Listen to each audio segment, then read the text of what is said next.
Next slant line, సన్నగా loop పెడుతూ yes body పెద్దగా రాయాలి. స్లాంట్గా పైకి వెళ్ళిపోవాలి. లూప్ పెడుతూ స్ట్రైట్గా స్టాండింగ్, హెచ్ బాడీ పెద్దగా రాస్తూ స్టాండింగ్, కరువుతో స్లాంట్, మళ్ళీ కరువు, వెనకొస్తూ సర్కిల్, లోపల ఇంకొక సర్కిల్ పెడుతూ స్మాల్ స్లాంట్, స్టాండింగ్ లైన్, కరువు తిప్పుతూ స్టాండింగ్, కరువుతో స్లాంట్, పై వరకు వెళ్ళాలి, లైన్ టచ్ అవ్వకూడదు, స్టాండింగ్ లైన్,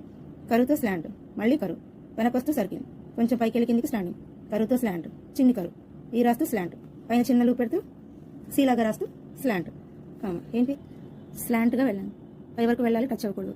హెచ్ బాడీ పెద్దగా రాస్తూ స్టాండింగ్, కరువుతో స్మాల్ స్లాంట్, స్టాండింగ్ లైన్, కరువుతో స్లాంట్, సన్న లూప్ పెట్టు, కంటికి కనిపించినట్లు ఉండాలి, ఎస్ బాడీ పెద్దగా రాస్తూ ఎగ్జిట్.